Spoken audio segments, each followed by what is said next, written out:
Assalamualaikum warahmatullahi wabarakatuh. Perkenalkan, nama saya Sukuata Lumbia. Di sini saya ingin mempraktikkan UTS Praktikum Audit tentang Modul 2 Siklus Penjualan dan Penagihan Piutang Usaha pada PT Sugus. Di sini ada Internal Control Questionnaire. Di sini, kantor akuntan publik hanya menyediakan pertanyaan tentang jawaban yang mengenai ya, tidak, dan tidak relevan untuk perusahaan yang akan diaudit. Selain itu, internal control questionnaire ini juga berguna untuk pengambilan keputusan auditor mengenai kelemahan-kelemahan lain yang tidak tercantum pada pernyataan, catatan lain, kesimpulan penilaiannya. Di sini baik karena rata-rata jawabannya itu ya, dan revisi kesimpulan penilaian serta lampirkan alasannya. Selanjutnya di sini ada tugas yang harus dikerjakan, yaitu pelajari internal control questionnaire yang telah dibuat oleh Wijaya. Buatlah prosedur audit yang diperlukan dalam pemeriksaan ini.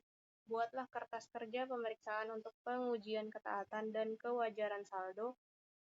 Lengkapilah kertas kerja neraca A2.1 dan A2.2.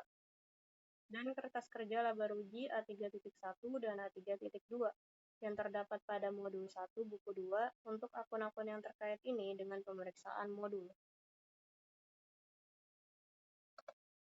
Selanjutnya di sini ada prosedur audit. Prosedur audit ini terdapat di buku 2 halaman 18-20 tentang prosedur audit untuk siklus piutang usaha, PPN keluaran, dan penjualan. Di sini saya ambil contoh untuk prosedur audit piutang usaha poin pertama, itu minta daftar piutang usaha yang terdiri atas nama, alamat pelanggan, nomor faktur, tanggal faktur, dan jumlahnya, serta cocokkan dengan saldo di buku besar. Di sini diberi tanda checklist karena terkait dengan KKP dan diberi part. Jika tidak terkait dengan KKP, maka cukup diberi tanda strip. Dan jika terkait dengan KKP, dapat isi sesuai dengan indeksnya seperti prosedur audit yang poin keempat ini, dengan melakukan konfirmasi dan memilih sampel yang representatif. Pemilihan tanggal konfirmasi ini dapat dilakukan juga atas saldo sebelum tanggal neraca. Ini bisa dilihat di halaman 52-56 yang terdiri dari nama pelanggan dan lain-lain yang digunakan untuk konfirmasi. Maka dari itu, ini terkait dengan KKP dan diberi indeks EE. Setelah itu, kita ke jurnal koreksi. Di sini perlu adanya jurnal koreksi. Seperti contoh, kita ambil di sini ada PT Krakatau. Kenapa dia diperlu jurnal koreksi? Kita lihat transaksinya di buku 1, halaman 56. PT Krakatau ini di mana pesanannya itu atas penjualan pada tanggal 28 Desember 2018 itu sebesar 11 juta barang telah diserahkan ke pelanggan dengan nomor 231 yang tercatat 2 kali. Maka di sini harus dilakukan jurnal koreksi. Kenapa? Karena adanya pencatatan ganda. Untuk nama akun penjualannya, di debit itu sebesar 10 juta, PPN keluarannya 1 juta, dan piutang usaha PT Krakatau ini sebesar 11 juta di kredit. Ini khusus untuk jurnal koreksi PT Krakatau. Sama halnya dengan yang kedua, untuk jurnal koreksi PT Usaha Lancar, ini dapat dilihat transaksinya di halaman 56 buku 1. Sebesar 198 juta debit penjualan, dan PPN keluaran 18 juta, serta piutang usaha sebesar 198 juta dan penjualan 180 juta. Selanjutnya di sini kita ketik dibuat oleh Wijaya pada tanggal 8 Februari 2019 dan diperiksa oleh nama sendiri pada tanggal 8 Maret 2019 untuk periode 31 Desember 2018.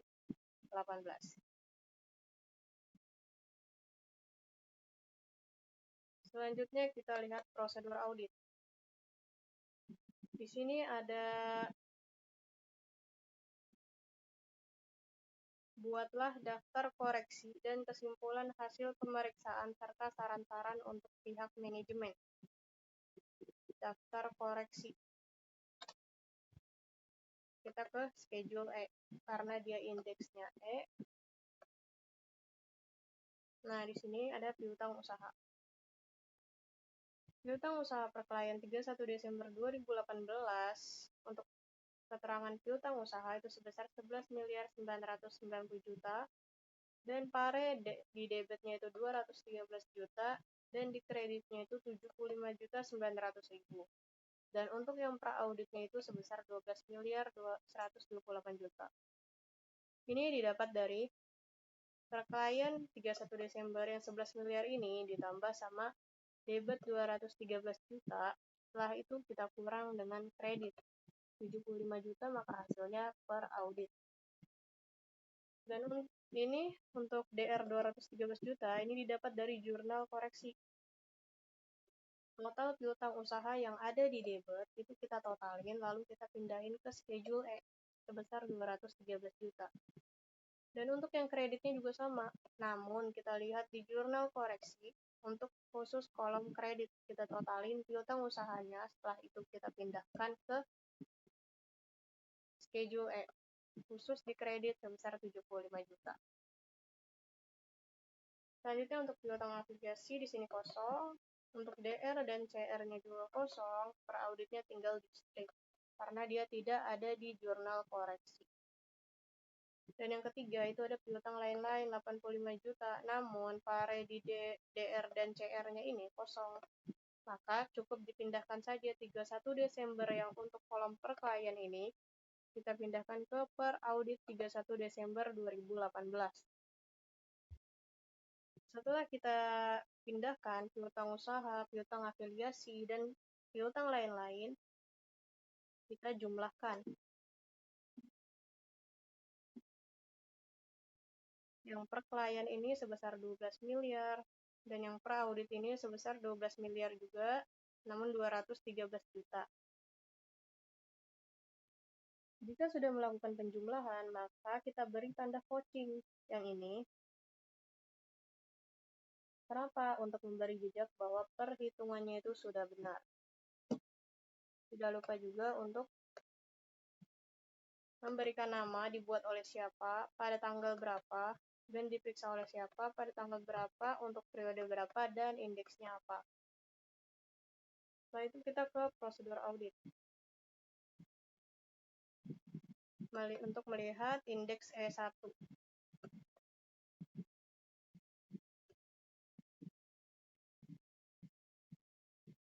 Ini bila konfirmasi yang dikirim tidak diterima jawaban atau tidak dapat dilakukan konfirmasi, lakukan alternatif prosedur lainnya, misalnya dengan memeriksa bukti dasar pencatatan dan uji penerimaan pembayaran piutangnya. Untuk E1, kita lihat saja indeksnya langsung.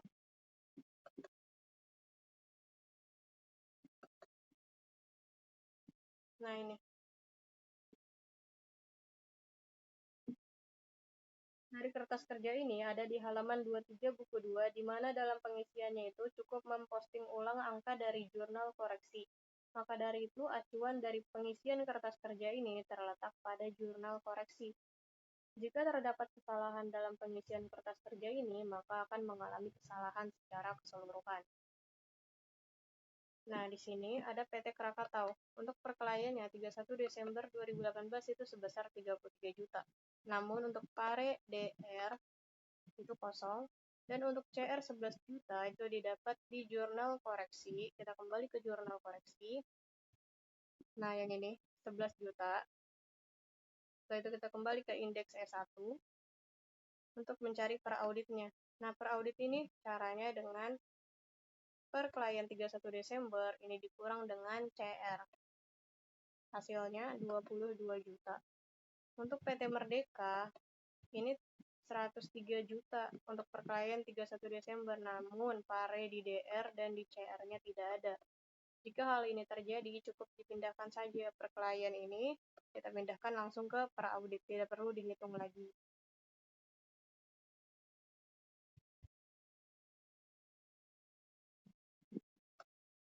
Tidak lupa juga untuk memberi dibuatnya oleh siapa, tanggalnya, diperiksanya, serta periodenya. Setelah itu kita ke indeks EE, daftar konfirmasi, dan kita kembali ke prosedur audit untuk melihat. Di sini. Lakukan konfirmasi dengan memilih sampel yang representatif. Pemilihan tanggal konfirmasi dapat dilakukan juga atas saldo sebelum tanggal neraca dan untuk mendapatkan keyakinan atas kebenaran saldo piutang. Per tanggal neraca, lakukan prosedur tambahan, misalnya dengan melakukan penelitian pada buku besar atas transaksi yang terjadi antara tanggal yang saldonya dikonfirmasi dengan tanggal neraca. Setelah itu kita klik indeks EE.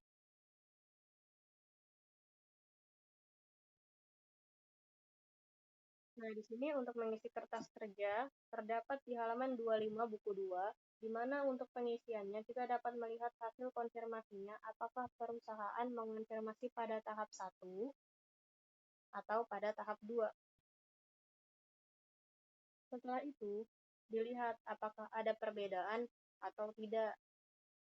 Dan jika sudah dilihat, apakah jika ada perbedaan maka dicatat sesuai kolom konfirmasi 1 atau konfirmasi 2.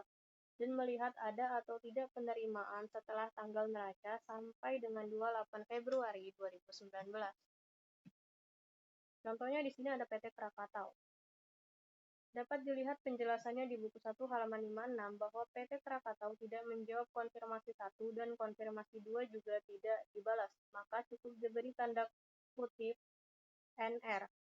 Yang ini konfirmasi 1 NR, yang artinya no replies atau tidak ada jawaban. Untuk keterangannya dapat dilihat di halaman 11. Untuk perbedaannya ada di tahap 1 sebesar 10 juta, dan untuk tahap 2-nya yang tidak ada. Dan untuk mendapatkan saldo per audit 23 juta, ini didapat dari jumlah per klien yang ini, dikurang dengan perbedaannya tahap 1 10 juta. Hasilnya 23 juta, maka ini disebut dengan penerimaan setelah tanggal laporan posisi keuangan sampai dengan 28 Februari 2019. Selanjutnya untuk PT Merdeka. PT Merdeka ini terdapat pada tahap 1 yaitu menjawab dengan RD, yaitu jawaban konfirmasi yang tidak cocok, sehingga diberi tanda RD. Untuk perbedaannya tidak ada. Maka cukup dipindahkan yang 103 juta jumlah per klien ini, kita pindahkan ke penerimaan setelah tanggal laporan, 103.960.000. Untuk PT Orientasi sampai dengan Royal Ink, itu sama aja caranya, dilihat dari buku 1 halaman 56. Untuk 44.900.000 ini didapat dari total perbedaan 1 sampai ke PT Zeira. Tidak lupa untuk dibuatnya oleh siapa, diperiksanya oleh siapa, tanggalnya, dan indeksnya.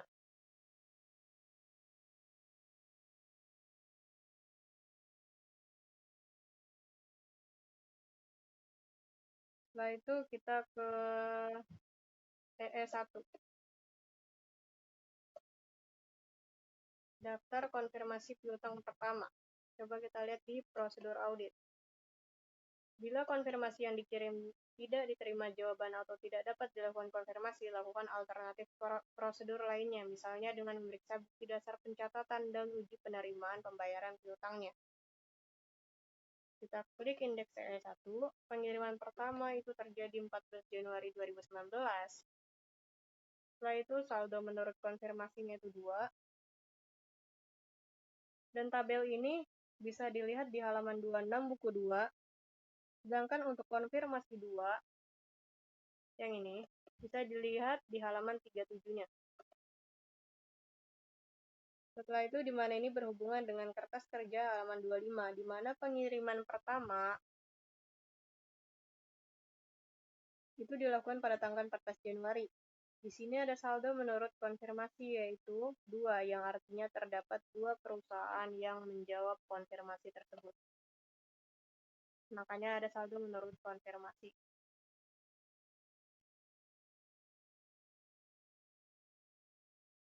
Di Di sini untuk jumlah RP-nya 272 juta, itu didapat di indeks E. Indeks E.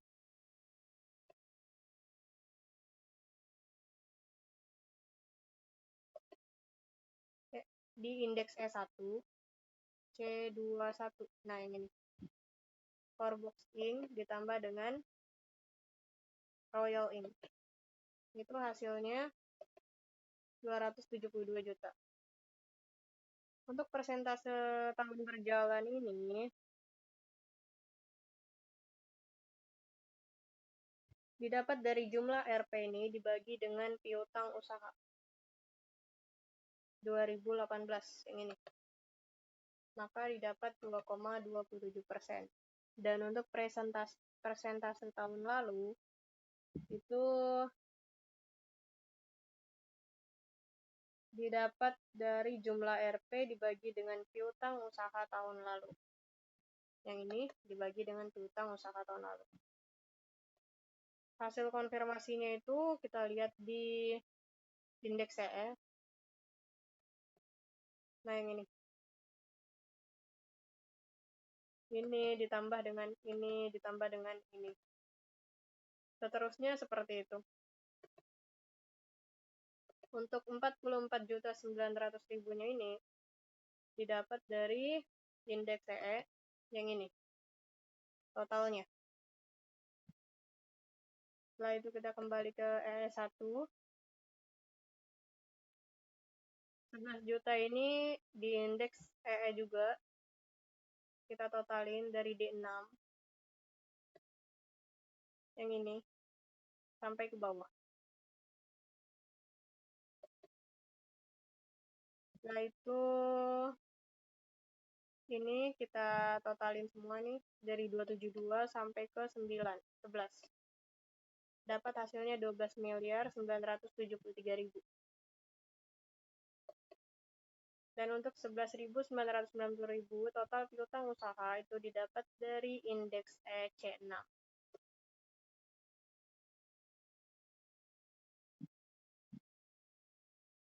Nah, ini. Untuk piutang usaha per klien 31 Desember. Setelah itu untuk presentasinya sama, itu dihitungnya seperti saldo menurut konfirmasi.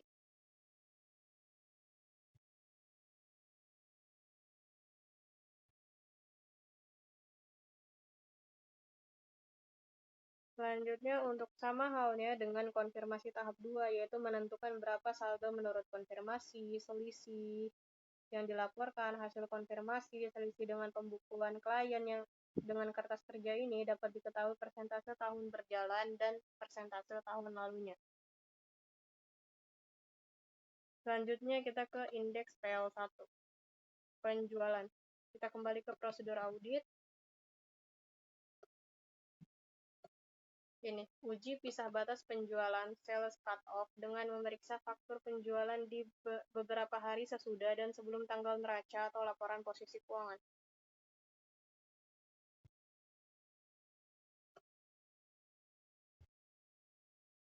Mohon maaf, itu PL1.1. Yang ini PL1. Siapkan schedule utama dari penjualan. Berarti PL1 itu schedule utama penjualan.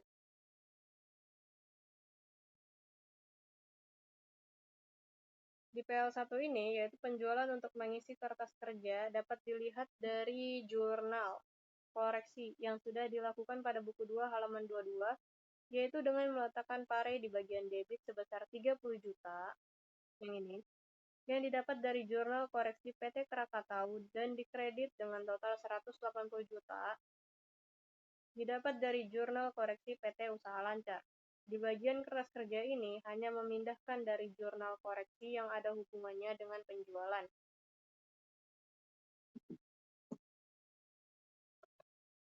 Nah, yang ini kita totalin jurnal koreksi.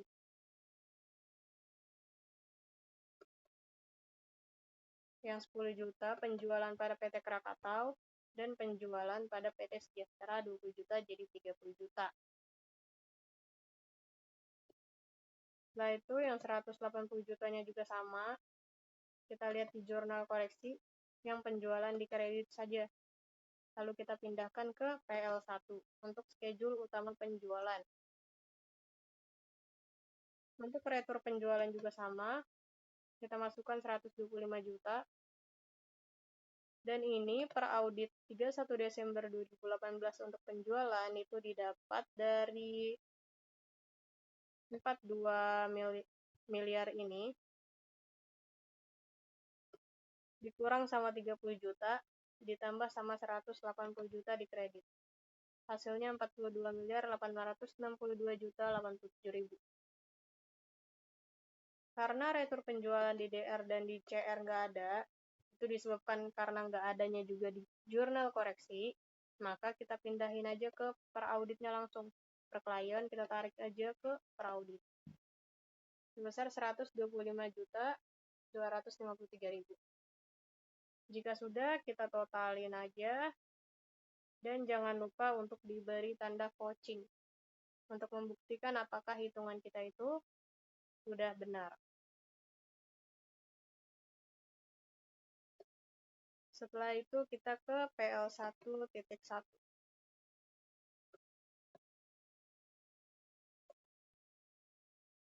Ini bisa dilihat di prosedur audit PL1.1. Coba.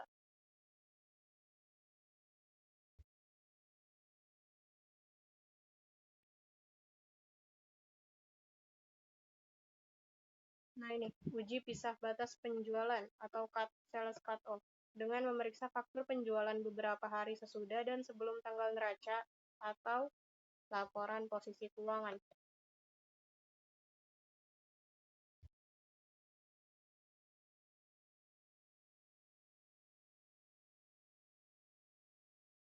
Nah, ini adalah schedule uji pisah batas penjualan dengan memindahkan hasil-hasil dari data yang udah ada pada buku 1 halaman 57 di data ataupun di dokumen yang dipindahkan.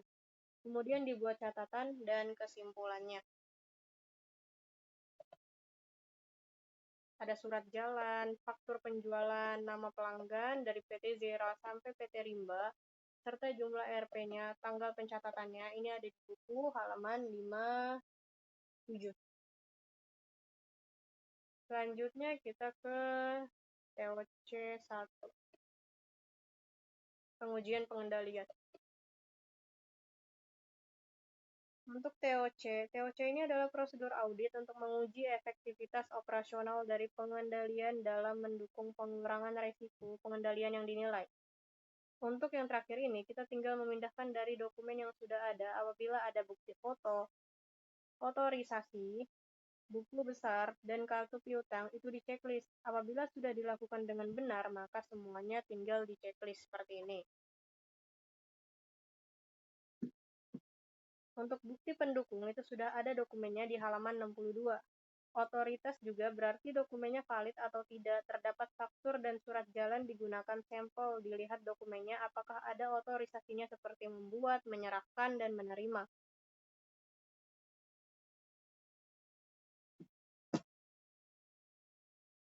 Setelah itu di sini ada catatan. Transaksi penjualan ke PT Zerbera terdapat kesalahan perhitungan yang seharusnya tercatat 158.596.900. Itu terdapat selisihnya sebesar 1.300. Dan yang kedua itu transaksi penjualan pada PT Krakatau. Dia terdapat kesalahan perhitungan juga yang seharusnya tercatat 11.000, terdapat selisih 10.989.000. Dibuat oleh Wijaya pada tanggal 8 Februari, diperiksa oleh nama sendiri, indeksnya, dan periodenya. Setelah itu kita ke rasio perputaran piutang. Di sini terdapat kesimpulan tentang penjualan dari 2016 sampai 2018 dan piutang usaha 2016 sampai 2018. Untuk menghitung receivable turnover 2017, itu kita penjualan 30 juta tahun 2017 dibagi sama rata-rata piutang usaha. Rata-rata piutang usaha ini didapat dari piutang usaha tahun 2017 ditambah dengan piutang usaha tahun lalu dibagi 2. Dapat hasilnya 4.650 sekian. itu hasilnya sama dengan 6,58 terjadinya perputaran piutang di PT Sugus. Untuk receivable turnover juga sama, kita masukkan penjualan tahun 2018, setelah itu rata-rata piutang usahanya dari piutang usaha 2018 ditambah piutang usaha 2017, setelah itu kita bagi 2, dapat 10 miliar, dan hasil receivable turnover-nya itu 4,16.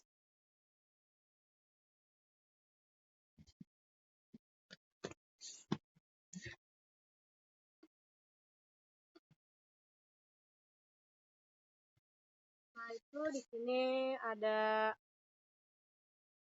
laporan kertas kerja neraca untuk PT Sugus. Ada aset yang terdiri dari aset lancar sampai dengan beban dibayar 2 muka. Setelah itu kita mentotalkan total aset lancarnya sebesar 11.678 untuk per audit 31 Desember 2017. Dan untuk per klien 31 Desember 2018 itu 16 miliar.